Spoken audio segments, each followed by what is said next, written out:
Entonces, esto es lo que vamos a tratar. Es arritmia, síncope y muerte súbita, como lo están viendo. Y la idea de las arritmias, hablar los tipos, la conducta inicial, la estratificación del riesgo y el manejo, y de síncope, la definición, los tipos y la conducta. Y finalmente, muerte súbita, la definición y las causas. Diseñamos la programación para los residentes de pediatría del universitario de mutuo acuerdo con el coordinador del posgrado. Se había diseñado que había como una especie de propedéutico para los R1, donde se les hablaba de grandes síndromes o problemas frecuentes que podían ver en la emergencia pediátrica, y particularmente una de ellas era palpitaciones y dolor torácico, el otro era insuficiencia cardíaca y el otro eran las crisis hipertensivas en el niño. En gran medida nos apoyamos mucho de eso. Esos eran seminarios que daban los R1. Ustedes creo que no pasaron, no los tuvieron, bueno, nos llamaron. Pero lo cierto es que lo más importante, en la medida que puedan sacárselo al niño, y siempre la mamá les va a ayudar muchísimo, es tratar de interrogar siempre cómo es esa palpitación y cómo es el dolor torácico. Y en la medida que lo hagan, se van a dar cuenta que con frecuencia no saben diferenciarlo. Se les hace muy difícil semiológicamente definir lo que es una percepción de los latidos cardíacos, que sería la sinonimia de la palpitación, contra describir un dolor. Y si es un preescolar o una escolar, lo que les va a decir, cuando ya pueden hablar, es me duele, me lele, me lele. Pero no saben decir qué es, sino que saben que es una relación exacta. Y si uno lleva eso a los adultos, hay muchos adultos también que se quedó ahí pegado.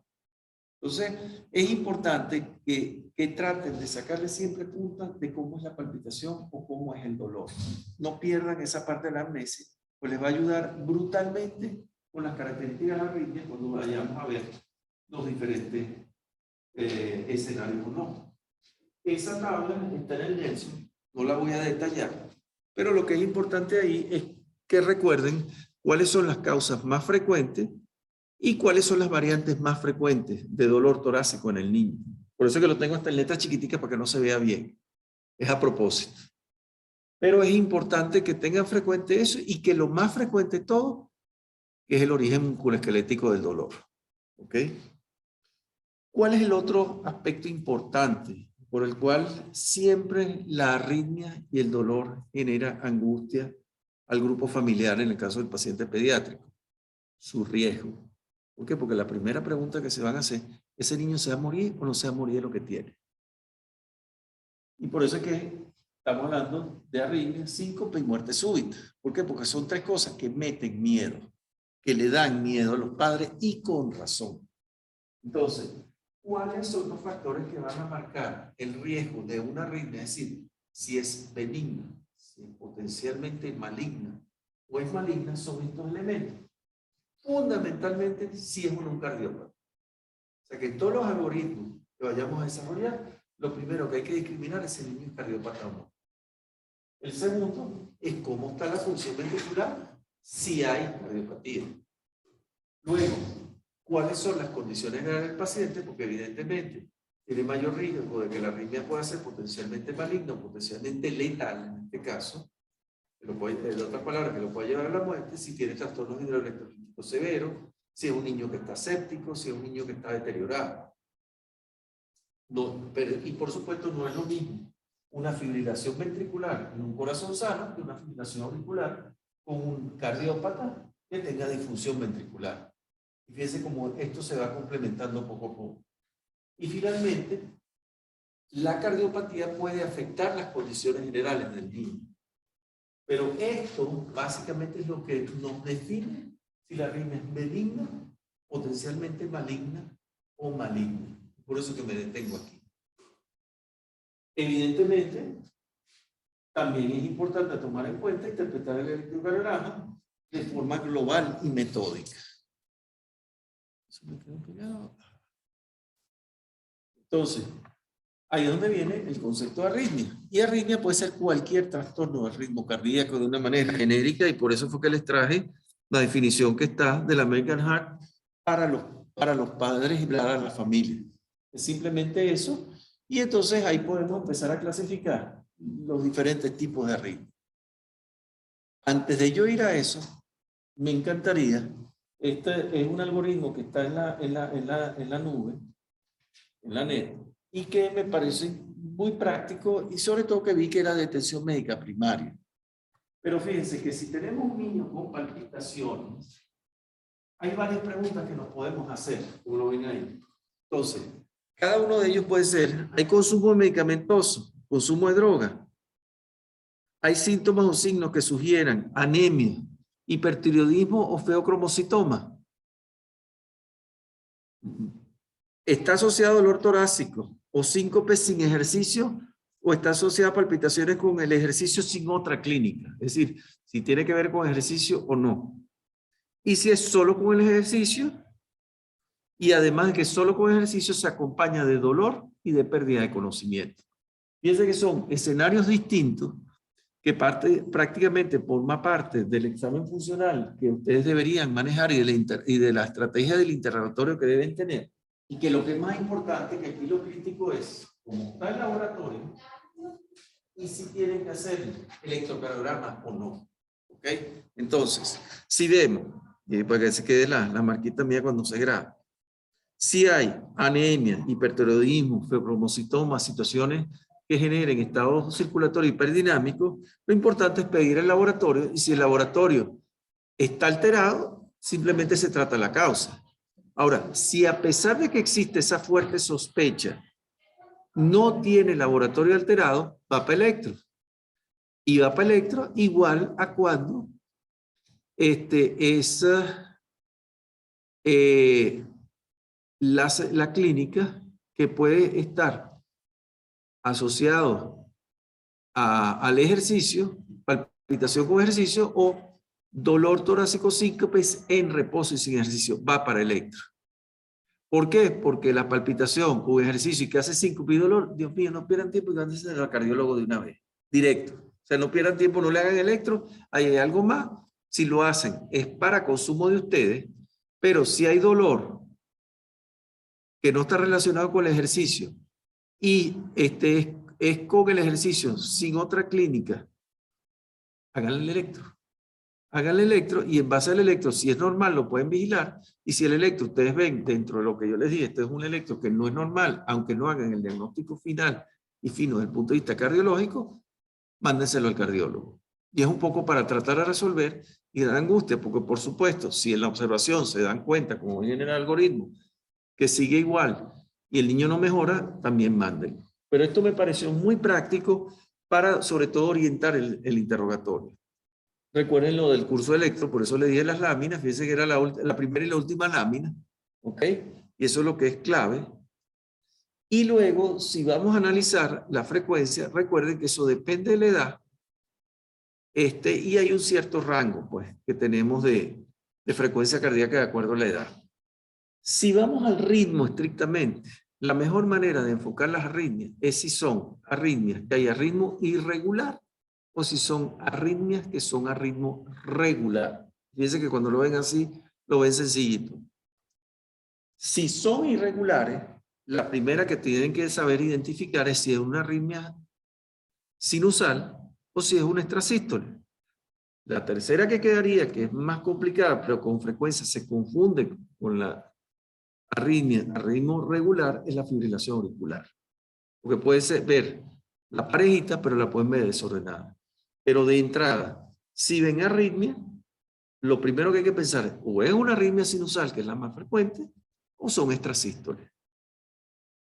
Y eso ya van a ver unos tips que les vamos a dar. Ya las regulares pueden ser bradiotaqui. Aquí tienen clasificadas las bradi, como vieron cuando yo se las clasifiqué, cuando les dimos la introducción de electro.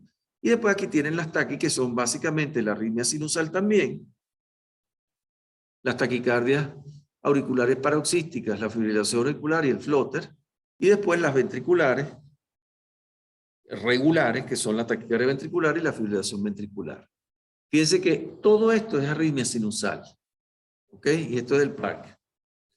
Y fíjense que la taquicardia sinusal es simplemente la elevación, la bradicardia es la caída de frecuencia, pero la arritmia sinusal es que siempre tienen P, pero son irregulares. Eso puede ser debido a la respiración, puede ser debido a la inmadurez, puede ser debido a incompetencia o disautonomía, es decir, alteración del sistema nervioso simpático por inmadurez. Pero siempre hay una cierta pausa, no tan regular, que hay que identificar, y de ella la más típica es la pausa sinusal del bloqueo sinoatrial, que sí tiene una periodicidad que usted en 3-4 pum se para, 3-4 pum se para. Eso es muy frecuente en el niño, y todas estas que ustedes están viendo en principio son benignas. Por eso es que ahí se hace importante hacerles electro a todos ellos. Y aquí les traje un trazo. No, pero sí, lo que grita aquí es esto. La extrasístole, y eso era lo que más que todo querían que yo quería que ustedes vieran. Dice que hay un complejo prematuro ventricular. ¿Y cómo uno define la extrasístole ventricular? Básicamente que el QRS es ancho, que la inscripción del latido lleva una secuencia de activación ventricular que es totalmente distinta a los de base, y que la T generalmente va al revés de la otra T, de la T de los complejos de base. Esos son los 3 tips que los van a ayudar a identificar un adelantado o un prematuro o una extrasístole ventricular. Ahí lo otro que venía era, bueno, que un ritmo sinusal en un coronario, que no viene al caso. Pero lo que quería era que viera la extrasístole. Fíjense que todas las demás es una toma de Holter, todo es ritmo sinusal con PR normal y QRS estrecho, pero fíjense la diferencia entre un ventricular con el latido de base. Esa es extrasístole ventricular. ¿Viste? Que si tú ves el primer vector aquí, fíjense que aquí esto se ve diferente. Este, que es la misma derivación, aquí va para abajo, este va para arriba. Es ancho, y fíjate que la T es al revés de la otra. Si hablamos de los bloqueos, bloqueo va con bradicardia, ¿ok? Y bloqueo, el otro elemento que los ayuda a pensar, es cuando ustedes vean, si están pensando en bloqueo auriculoventricular, siempre van a ver más P que QRS. Si ustedes en un trazo tienen más P que QRS, piensen en bloqueo. ¿Cuál es el que no es así? El de primer grado. ¿Por qué? Porque está relado. Pero en este, fíjense que hay más P que QRS, en este hay más P que QRS, en el 2-1 hay bloqueo, y en el completo la diferencia es que las P van por su lado y los QRS van por su lado, pero siempre hay más P que QRS. ¿Lo vieron? Entonces, piensen eso. Y lo segundo es que no hay un prematuro, sino lo que hay es una pausa. Y después la pausa vuelve a arrancar. Y eso es lo que define el bloqueo. El bloqueo AB o el bloqueo sinoatrial. ¿Qué les llama la atención? ¿Se acuerdan lo que yo les dije cuando la clase de electro? Que siempre trataron de ver en simultáneo las 3 canales, porque son 3 canales simultáneos. ¿Qué les llama la atención ahí? A ver ustedes que, a ver si se acordaron. ¿Ah? ¿Qué les llama la atención cuando ven este canal contra los otros dos? Acuérdense, casen las P, casen los QRS, casen las T. ¿Qué les llamó la atención? Que no coinciden. Y acuérdense que si eso lo ven en un canal y no lo ven en los demás canales, eso es artefacto. Eso es artefacto, eso no es una reina, eso no es una taquicardia, ¿oyeron? Si es un papel continuo, se van a dar cuenta, o mejor dicho, tienen que estar seguros de que no es igual. ¿Y cuál sería la manera práctica, si es un electro de una sola tira, de que deben confiar en este y no en este? ¿Qué se les ocurre desde el punto de vista clínico que pueden hacer? Y que a veces con la angustia del niñito llorando, aquella pataleta, aquel escándalo, aquel zafarrancho, los papás regañando, diciendo, bravo, después lo del otro que está vomitando en la emergencia, el otro que entra corriendo, el asmático que está gritando, que no se deja poner la máscara. ¿Qué es lo que, cuál es la manera de ustedes serenarse y darse cuenta cuál de las dos es verdad? Claro, agarren, dense su santa calma, agarran, ponen el dedito, palpan su pulso y cuentan. Ah, no, pero si eso es esta, tiene 60. Muchacho. ¿Ok? ¿Está claro eso? Vienen las supraventriculares. Fíjense que esa tabla es la tabla hasta del Netter, ni siquiera es del PAC. Pero es para que se den cuenta de lo complicado que puede ser entrar a arritmia y que yo no quiero que ustedes me salgan especialistas en arritmia aquí. Pero sí que sepan reconocer que lo primero es que básicamente tienen que discriminar lo que es una taquicardia paroxística de una taquicardia incesante. Las dos son a ritmo regular, pero la diferencia de un episodio paroxístico es como las epilepsias. Es decir, arranca, se da el episodio y tiene un inicio y un fin. La incesante queda ahí pegado y no sale. Y eso es importante porque generalmente las que nos pueden poner a correr son las paroxísticas cuando sobre todo tienen compromiso hemodinámico. Y un incesante puede durar un día, meses, tenerlo y no se da cuenta la mamá, no da otra sintomatología, sino que van viendo cómo el niñito progresivamente se va cansando cuando lo ven después de un tiempo largo y que es una frecuencia que es alta y que es todo el tiempo fija y que no se modifica ni siquiera con maniobras vagales. ¿Ok? Entonces, primero definan si es paroxística o si es incesante y eso en gran medida les va a ayudar la orientación de la arritmia. Evidentemente, las más comunes son las taquicardias paroxísticas en general, que en niños son mucho más frecuentes que las ventriculares, en cambio en el adulto es al revés. Y existen diferentes características en base a la PEG, morfología QRS, si hace aberrancia o no, que no se los voy a mencionar, sino simplemente dejarles ese concepto. Dale. Exactamente. Y eso es lo que, una de las cosas que te da la clave. Y la mamá te lo describe, pero no lo pesca.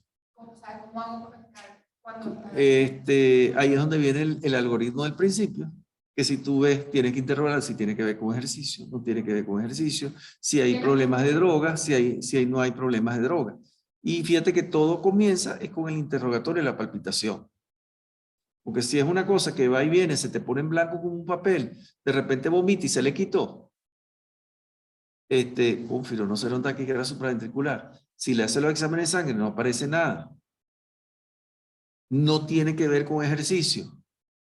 Y la mamá está angustiada, directo para cardiología. O sea, no se pongan a inventar. Si tienen la duda y quieren ustedes, o pueden, háganle el electro. Porque uno, aprenden electro y dos, pueden orientarle y darle un poquito más de tranquilidad a la mamá. Pues acuérdense que no, lo más usual es que no sea fácil conseguir el cardiólogo. Y más hoy en día como están las cosas. Es por eso que les traigo esta colación. Estas son arritmias a ritmo regular, son supraventriculares, pero son tres tipos diferentes. Una es la extrasístole supraventricular, y fíjense que el QRS es igualito al complejo de base, no es como el ventricular, que es totalmente distinto. Y después van a ver, y ahorita les voy a poner un trazo, básicamente que la diferencia entre flóter auricular y fibrilación auricular es la regularidad de los RR. Es decir, es un ritmo irregular en el cual no distinguen que hay un prematuro solamente, sino que ven que eso es un arroz con mango que no tiene pies ni cabeza. En el caso de las ventriculares, el interrogatorio puede ser similar, ¿ok? Pero lo básico es la amplitud, es decir, la anchura del QRS. En principio, taquicardia de QRS ancho siempre va a ser mejor que piensen que es de origen ventricular. Arritmia QRS ancho, siempre piensen primero que es de origen ventricular. Y es preferible que pequen en exceso si es un supra con aberrancia. ¿Por qué? Porque además tienen que, si el supra por aberrancia es debido a un síndrome de preexcitación, generalmente no es tan benigno. Entonces, complejo QRS ancho prematuro, piensen en que es ventricular. ¿Qué opinan si les digo que es un electro normal donde se mueve mucho el paciente y tiene mucho artefacto? Porque fíjense que todos, si los ven en los trazos, y es el algoritmo completo de 12, todos tienen P, todos tienen QRS y todos coinciden. Lo único que está muy movido y tiene mucho artefacto. Y por eso les puse esa concha en mano. Pero fíjense que eso no es artefacto. Ahí sí no es artefacto, ¿se dieron cuenta? Miren cómo se casa perfecto con todito. ¿Lo vieron? Pero no son P normales tampoco, ¿verdad?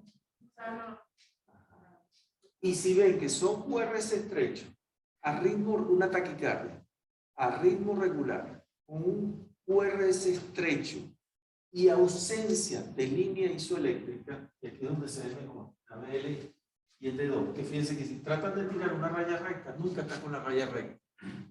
Ahí tienen la definición del flóter auricular. Esto es un flóter auricular, miren el dedo largo como es ahí abajo. Es un flóter auricular con bloqueo 2-1. Y ustedes le hacen maniobra vagal y van a ver cómo se quedan las ondas de flóter ahí pegadas y pasan 3 o 4-1. Ahí lo tienen. Eso es un flóter. Ese sí no es artefacto. Por eso es que es importante, cuando hay la duda, tratar de manejar más de electrodos, más de un canal, y si no, lo superponen si es de una sola tira para ver si coinciden o no. ¿Ok? Y vieron que no es igual, pero es un desorden. Entonces, si no ven luz con un QRS estrecho y ven que no hay P por ningún lado, y la broma un arroz con mango, ese sí es una fibrilación auricular. ¿De acuerdo? Viene así, vinieron estos pegados, ¿verdad? ¿Lo ven? Están pegaditos, porque eso es una salva de 3 complejos, o lo que llamamos una taquicardia auricular no sostenida. Y es autolimitada, que es un poquito menos que la paroxística. Y eso clínicamente se siente como palpitación. Claro, claro, claro, y es un tipo de palpitación. ¿Está claro para ustedes? Fíjense, porque son 3 complejos, pum, y se paró. Y después arrancó diferente. ¿Lo ven? Y miren cómo acelera y desacelera, pero no hay P. Es una FA. Pero con lo que llamamos nosotros respuesta ventricular adecuada. Porque no está taquicárdico franco, pero tampoco es normal. Y pasa agachado. Pudiera confundirse con una taquicardia a ritmo regular. Pero ¿qué es lo que da la clave? Los RR son irregulares, el QR es estrecho y la frecuencia varía mucho. ¿Ok? Aquí tienen otra. ¿No ven? Esta es la misma, otro tipo de taquicardia auricular autolimitada. Fíjense que los de la izquierda son todos sinusales. Estos son complejos sinusales. Y pum, se paran. Vino la salva de 3 y después vino una pausa y volvió a arrancar. Exacto, porque esta es la pausa. La pausa conversadora para que resete el nodo. Si ustedes ven que el PR es cortico, ¿ok? Y mírenlo aquí. ¿Dónde está? Aquí. Fíjense que si miden ese PR, tiene menos de 3 cuadritos. Y si además ven que la broma es como que empastada, ¿lo ven aquí? Como se ve que es como una ondita. Esta es la famosa onda delta del síndrome de preexcitación por atrioventricular anómalo, que es lo que se llama una de las variantes del síndrome de Wolff-Parkinson-White. Ahí tienen esta es la famosa delta del Wolff-Parkinson-White. ¿Ok? Miren aquí cómo pueden haber diferentes tipos de taquicardia, cómo pueden terminar. Y esto simplemente es para mostrar a veces que es terapéutico y a la vez diagnóstico el darles adenosina endovenosa, la cual cuesta un camión conseguir. Pero es el deber ser, es que uno siempre tenga en una emergencia adenosina, y aquí tenemos adenosina, gracias a Dios, aquí en la Trinidad. En el hospital la tuvimos en una época, pero fue casi que alegría tísico. Pero lo ideal es que para pediatría tengamos adenosina, como deberíamos tener prostaglandinas y como deberíamos tener inmunoglobulina. Exacto, la reacción de la doctora Rivas. Y esto es horrible, ¿verdad? Sí. ¿Y por qué es una taquicardia ventricular? Ya que lo dijeron. Ya que lo dijiste. Los QRS son anchísimos y si buscan el eje, fíjense que el eje está para arriba. O sea, está aquí. O sea, que eso viene de abajo. Va de abajo para arriba. Y fíjense que si está aquí, se está acercando hacia la punta del ventrículo izquierdo, hacia la punta del corazón. Entonces, ese eje es muy alterado, no se parece al eje normal y el QRS es ancho. Y la frecuencia, fíjense que es más de 150. Eso es una taquicardia ventricular. Y miren esto, que es un trazo de un paciente vivo, de cómo la taquicardia ventricular degenera en fibrilación ventricular. Ahí la tienen. Eso, inclusive yo estuve buscando unos míos que yo tengo de esas situaciones desagradables cuando uno tiene los pacientes que se le mueren con el holter puesto y uno registra el mecanismo de la muerte y es muy parecido a lo que está en esta lámina. Sí, y después que viene, queda así, se quedan pegados un rato y después queda recto. Sí, eso puedo ya darles N cuentos. ¿Por qué me duele el pecho? Bueno, pues te di un guamazo y así fue como te saqué. No, siempre, siempre. El golpe está demostrado que sí funciona. Y aquí tienen lo que, ahí tiene que, se me adelantó la doctora Rivas, pero ahí la tienen. Fíjense que este tipo de taquicardia ventricular, a diferencia de la taquicardia ventricular que vieron, fíjense cómo hace. Y después da la vuelta, ¿ves? Por eso es que se llama taquicardia helicoidal polimorfa o torcida de la punta dorsal cuadra. Eso generalmente es por antiarrítmico. Eso generalmente es prorrítmico y muchas veces intoxicación. Pero fíjense cómo hace. Y así, y voltea para allá y vuelve a subir. Como si fuera una ola, igualito. Ese es un tipo muy particular y ahí sí hay que darle su candelazo, a diferencia de la anterior. ¿Okay? Y entonces viene esto, que es donde tenemos que tener claro que eso puede ser una causa de muerte súbita. ¿Okay? Y aquí tienen esto como puede ser la causa más temida de pérdida de conocimiento y de síncope también. ¿Okay? Ahí lo tienen. Y generalmente puede ser circuitos de reentrada a nivel del músculo ventricular o del miocardio mismo. Entonces, esto es de preámbulo para definir que la pérdida brusca y transitoria del conocimiento o la incapacidad para mantener el tono pectoral es la definición de síncope. Y el síncope es importante saberlo interrogar y saberlo diferenciar de dos entidades que son el mareo y el vértigo. ¿Y qué es lo que le da la diferencia? Que el síncope pierde conocimiento. El mareo puede ser que sea una sensación como que pierde orientación, pierde visión, pierde estabilidad. Y puede ser lo que les lleva en un segundo tiempo al síncope, pero definitivamente no es sensación de movimiento, no es sensación de inestabilidad, que es lo que define el vértigo. Por eso que son tres cosas diferentes. Y esta tabla que está en el Nelson es muy bonita. Fíjense cómo les define vértigo y fíjense cómo se parecen el presíncope y el mareo cuando ven la definición de cada uno.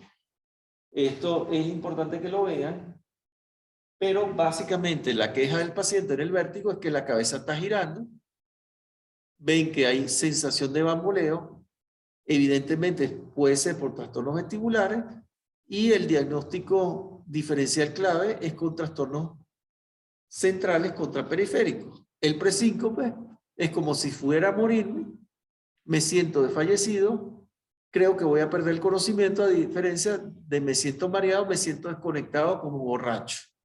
Vértigo no, vértigo es neurológico. ¿Ok? Por eso es que se los estoy dejando ahí para que la vean con calma la lámina y vean cada uno de los... ¿Ok? El desequilibrio es de una manera indirecta, lo ponen aquí, pero me parece interesante verlo porque para mí es igual a vértigo. Y recuerden que esto va muy vinculado a regulaciones del sistema nervioso autónomo. Y que lo que es importante es saber interrogar si hay la asociación con síntomas, con sensaciones neurovegetativas como puede ser la sudoración, la palidez y la hipotensión con la bradicardia. ¿Okay? Estas son las causas no cardíacas, son raras y lo más importante es diferenciar estos grandes grupos de síncope. Cuando hablamos del neurocardiogénico, el que es por cardiopatía, el que es neurológico y los que pueden ser de otras causas. Pero dentro de lo que es más importante, que el neurocardiogénico está asociado a cambio de posición, que es el vasovagal típico, el que viene situacional, ya sea por esfuerzo intenso o por un estímulo vagal fuerte, como puede ser tos, micción, deglución o defecación. Y después el que va asociado a dolor central, a dolor de zona noble. Y evidentemente siempre el diagnóstico diferencial más difícil va a ser la migraña compleja y la convulsión en general. Eso es pan de cada día para cualquiera de ustedes y más de ustedes. Cada uno de ustedes ha lidiado más de una vez. ¿De acuerdo? Pero lo importante es saberlo diferenciar por interrogatorio. Porque inevitablemente caemos en esto, famoso tilt test. Y el tilt test, cuando lo vemos críticamente, prácticamente lo que él define es si es vasovagal o no, pero no discrimina además causa. Entonces, mucha gente cree que es la última palabra y es todo lo contrario, porque si nos apalancamos solamente en el tilt test lo que hace es enredarlo uno más. Eso no existe. Eso no existe. Con el debido respeto, no me digas quién te lo dijo, pero eso es no, porque el tilt test es simplemente como lo acaban de ver aquí, y ustedes agarran, tienen una persona en una camilla, lo paran y lo dejan parado ahí como un pánfilo. Ese es el tilt test.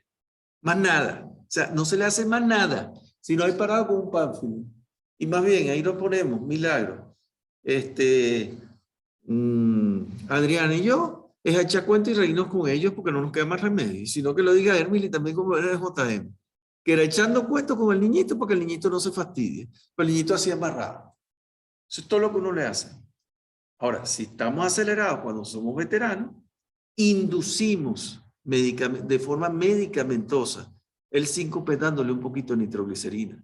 ¿Pero para qué? Para favorecer de una manera más rápida la vasoplegia que pudiera precipitar una hipotensión y eventualmente pudiéramos reproducir el síncope de una manera más rápida.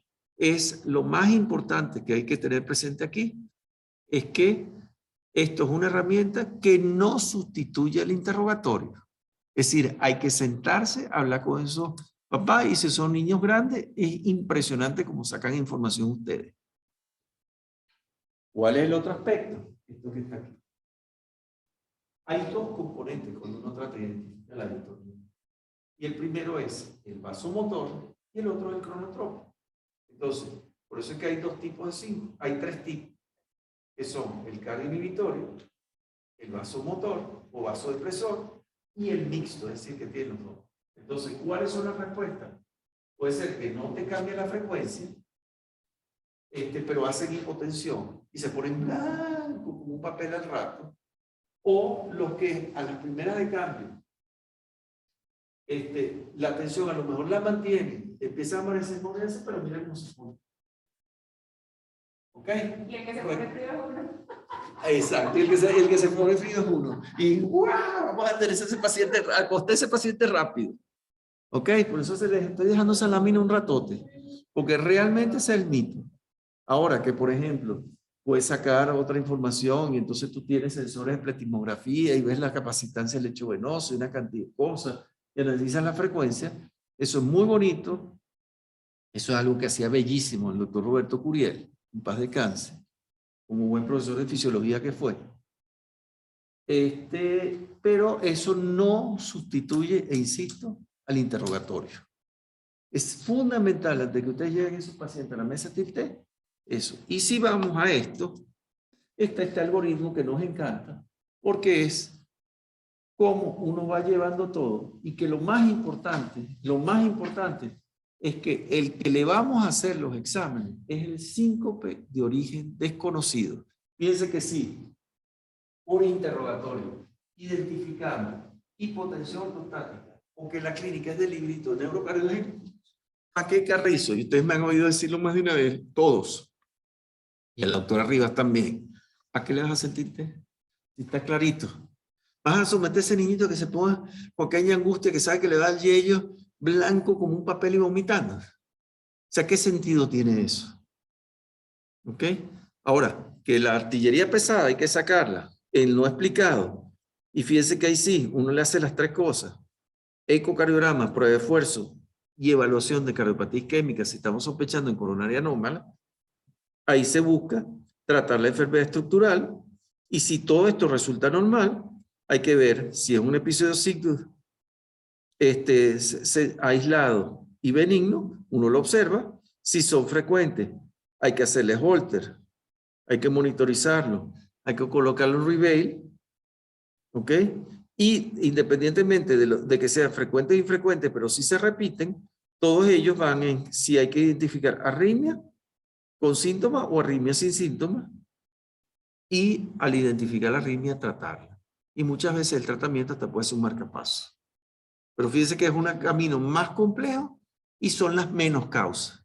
Generalmente son los que es de causa no explicable, y antes de uno ponerle esa etiqueta, particularmente cuando ustedes nos la mandan por primera vez al cardiólogo y no al neurólogo, uno agota o trata de manejarlo en paralelo. Porque lo que es importante es la evaluación del neurólogo y que el neurólogo nos diga que no hay más nada. Para uno ir y sacar la artillería pesada, incluido el estudio electrofisiológico invasivo, que si más de uno ha terminado hasta con estimulación programada. Directo, metes un catéter dentro del corazón y empiezas estimulando en diferentes sitios para ver qué pasa. Pero fíjense que ya es prácticamente un tanteo. ¿Ok?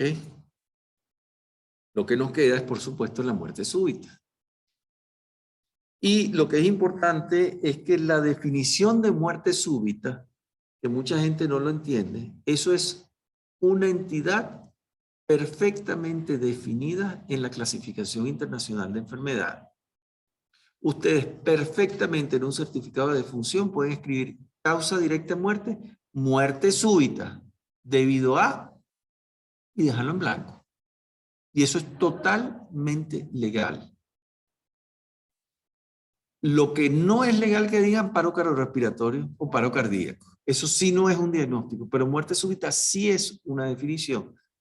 Y más, el típico que nosotros ponemos es muerte súbita debido a, por ejemplo, enfermedad coronaria, debido a tetralogía de Fallot, debido a canal AB completo. ¿Por qué? Porque no saben si fue una sistolia, no saben si fue una taquicardia ventricular, no saben si fue una definición o simplemente si fue una disociación electromecánica o hasta una crisis de hipertensión pulmonar. Y como no la pueden definir y es de causa desconocida y le hacen la autopsia y no van a encontrar nada, no están haciendo iatrogenia ni están haciendo mala praxis, entonces ustedes decir que eso se llama muerte súbita. ¿Ok? Ahora, que hay estas causas y son todas estas y me da flojera recitarlas, ese es otro tema. Y aquí estas son todas las causas y donde evidentemente prácticamente todas son cardiopatías, salvo una entidad que preocupa sobremanera, que es el síndrome de muerte súbita del lactante, en lo que sí me voy a detener un poco. Y fíjense que aquí está cuando ven las diferentes causas de muerte súbita en adolescentes y atletas jóvenes. Y ven que la causa más frecuente aquí es muerte súbita de causa desconocida, que es lo que está en azul clarito a la izquierda y arriba. Y fíjense que todas las demás son chiquiticas. Porque muchas veces, insisto, no logramos identificar causa. ¿Ok? Y lo que vendría es el diagnóstico diferencial de cuando tenemos un lactante, que eso sí es un dolor de cabeza, y que queremos identificar qué fue lo que ocasionó la muerte de ese lactante, porque eso sí puede tener hasta implicaciones médico-legales importantes, y donde evidentemente, como sale aquí, muy bien discriminado, siempre tenemos la incertidumbre de que hay que cubrirse las espaldas, porque puede ser hasta un caso médico-legal. Entonces, importante interrogar, importante identificar como aparecen estos algoritmos si hubo algún tipo de descuido o accidente u omisión accidental o posición por omisión accidental de parte de los padres. Evidentemente les va a quedar el complejo de culpa, pero también viene esa parte de cómo dominar el núcleo familiar, de no generar un complejo de culpa que probablemente no tenga ninguna justificación ni necesidad. Pues es donde viene la parte humana de nosotros. Pero sí es importante discriminar, y lo que sí es también importante es que existen una serie de factores de riesgo en la muerte súbita del lactante que es importante identificar, es importante saber definir, que todo eso está muy bello en el capítulo de Nelson y por eso no quise inventar la mantequilla. pero que donde lo más importante es esta activación anormal de los sistemas regulatorios a nivel central y que pueden, por trastornos genéticos, generar que el niño haga muerte súbita con apnea y paro cardíaco. ¿Okay? Eso es lo que es importante y ese es el caso que debemos identificar bien y saber dar buena asesoría a los padres. Situación que no están así cuando sabemos que es un prematuro que tiene problemas de inmadurez, que tiene problemas neurológicos mayores y que eso sí no es consecuencia de un fenómeno genético, sino más bien de una malformación o una inmadurez, como les dije. ¿Ok? Aquí está. Varios de los factores. Cómo uno trata de manejar los factores de riesgo que pueden inducir la muerte súbita en lactante. No sé si tú a este punto quieres agregar algo, Hermili, pero de la muerte súbita en lactante, porque es una entidad bien compleja. Y de ahí viene esa tabla, pues que a mí me encantó. Fíjense que son factores de riesgo maternos y perinatales y factores de riesgo del niño propiamente. Entonces ya por el interrogatorio hay que estar pendiente cuando se hace la primera evaluación del recién nacido si está en riesgo de hacer muerte súbita o no ese niño. Y eso es parte de la asesoría y las recomendaciones que tenemos que darle al niño antes del alta. Y a la mamá, por supuesto, porque el niño no nos va a ver nada. A la mamá y el grupo familiar. Y si vemos, por ejemplo, que es una mamá que tiene estos antecedentes, desnutrida, que fue alcohólica, que consume droga, porque puede haber transmisión, puede haber daño, y puede haber descuido de parte de la madre. Ese es lo delicado que es, por eso la muerte súbita en lactante. ¿Ok? ¿De acuerdo? Y es eso, pues. El mecanismo que con frecuencia se asocia son trastornos de sueño con asfixia durante las horas de sueño. ¿Okay? Por eso es que no, que el niño está dormido y lo conseguí muerto. Es lo típico que se describe. Muy complejo y es muy de cubrirse las espaldas. Entonces, ya para no fastidiar más, y fíjense que quisimos hacerlo muy compacto y muy tipo popurrí. De las arritmias, ¿qué es lo que es importante? Primero, recuerden que las más frecuentes de las arritmias son las benignas. Y para establecer un buen diagnóstico preliminar, tienen que no olvidar de interrogar cómo es una palpitación y cómo es un dolor torácico. Si no está fácil, lo importante es documentarlo, ya sea a través de un electrocardiograma de reposo o un electrocardiograma dinámico, que es el electro y el holter, y a la vez ustedes mismos son capaces, con el elemento que les dimos, de estratificar el riesgo de esa arritmia en base a los elementos que les dijimos. Evidentemente, el menor riesgo lo va a tener el corazón sano y el máximo riesgo lo va a tener siempre el cardiópata. No se les olvide esos tips. Del síncope, recuerden que el más frecuente es el neurocardiogénico y que para llegar al neurocardiogénico lo más importante es el interrogatorio. Y a un neurocardiogénico, por favor, no lo torturen. Y la primera no tortura, si está de librito, ¿para qué lo van a mandar a hacer el test? Y luego, en relación a la muerte súbita, lo delicado que puede ser la muerte súbita del lactante. Y luego, los factores de riesgo que pueden haber, que no los toqué tan en detalle, en el niño grande y en el adulto, sobre todo cuando hacen deporte competitivo y que hay que saber identificar en la consulta de niños sanos esos grupos que están a riesgo de hacer muerte súbita por la presencia de la cardiopatía cuando los ejercitemos de manera importante. Mira, hay dos lecturas que como tú lo puedes abordar. El primer punto es que si te llega a la consulta de niños sanos, un niñito que tú ves que está sospechando cardiopatía, lo más importante que tienes que saber es definir si ese niño puede ejercer o ejercitarse en sus labores habituales y que esté limitado por su propia voluntad, como lo ponemos nosotros con frecuencia en las notas.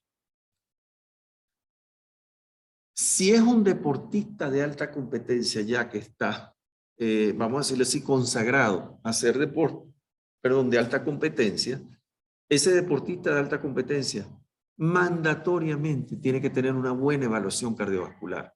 Es decir, cualquier grupo serio que maneje programas grandes de deporte competitivo van a permitir que un paciente se mantenga haciendo ese deporte competitivo sin tener una buena evaluación cardiovascular. Yo no sé, porque como no me quedé para el final de la clase del seminario, pues de miocarditis y sobre todo los síndromes que están asociados, una de las cosas que vimos con mucha frecuencia fue los niños y los adolescentes post-COVID, que cuando regresaron a clase, era obligatorio en los equipos grandes, sobre todo en Estados Unidos, que ellos no los dejaban integrarse a ser deportistas hasta tanto o no tuvieran un informe del cardiólogo o no tuvieran un ecocardiograma que demostrara que era corazón sano. ¿Por qué? Porque podían ser miocarditis residuales, con daño residual, y no se sabía si podía ser una miocarditis latente, como lo vieron en miocarditis. Entonces, eso que tú acabas de preguntar es crítico, pero tienes que tener las dos lecturas.